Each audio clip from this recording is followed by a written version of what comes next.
Um, Today we're going to talk about something that happened in Chemnitz, Germany. Basically, a, um, a young boy was killed when he was trying to defend a woman who had been molested by the killer, and then a second victim died in the hospital. He was real young, in his teens, and because of that,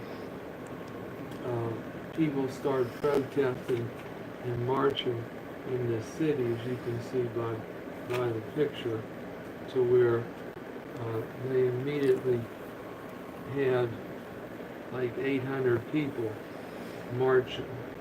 Chemnitz is a city of some 250 in eastern Germany that has a history of neo-Nazi demonstrations. But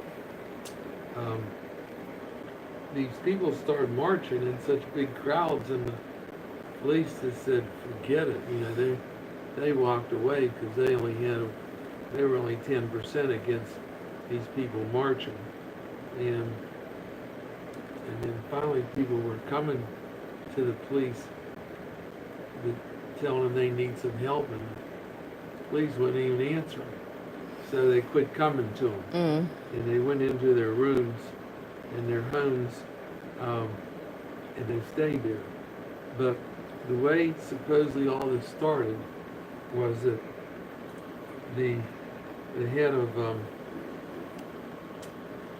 Germany, the head person in Germany, Angela Merkel, Chancellor, she let 1 million people walk across the border in 2015, and these people from all those countries down in Africa and all over the place.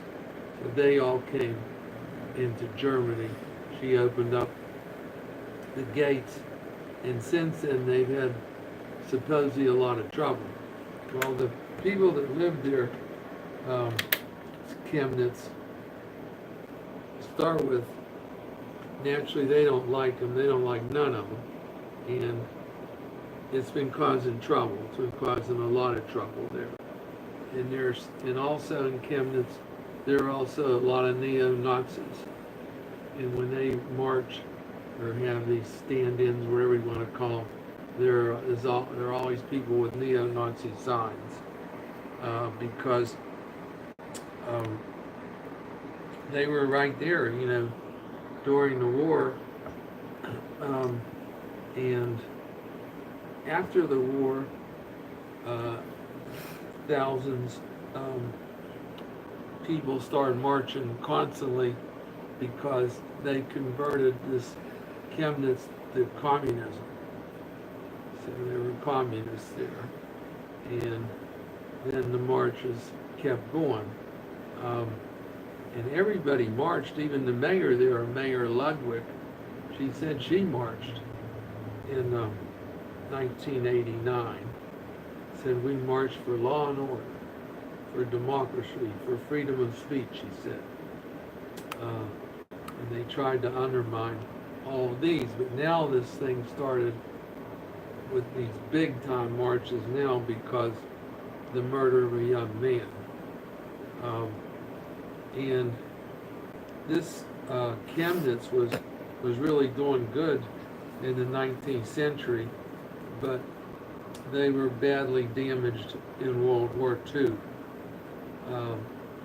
Then they tried to rebuild under East Germany's communist regime and temporarily renamed it Karl Marx Town.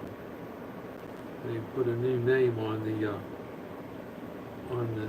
this city, but this young guy was killed lately. This marching just started. I know what the people are thinking of. They're wondering why their leader let these million people come across the border from down below Germany, going into Africa and all those countries there. Why did they let those people go? And you can tell well, like the picture they have here, they're holding up. You can tell everybody here looks like they're German, white. Uh, they all look alike to me. And that's the way they want to live, and they want to keep it like that. And they did not want these million people coming in to their country across the border. And I think these marches are really going to start speeding up as long as people keep getting hurt. And some of these people that came across the border say they go to the police won't do anything, so they have to go to their house and sort of hide out. Another guy said that he came from Syria, where he said his wife and young children seemed to have problems, but now to Germany, and now he's saying that their safety might not be so good in Germany, and he's afraid for his family right now. But I don't know, we'll see. And another guy, 19-year-old Syrian, he won't even give his last name. He's scared. He was talking about how there's so much trouble in the streets. And actually, when they have these marches, the police are outnumbered about 10 to 1. So, what are you going to do? There's no police. So the best thing you could do, some of these young kids say all they do is start running and just keep running until they get away from these people that are chasing them. But what's going to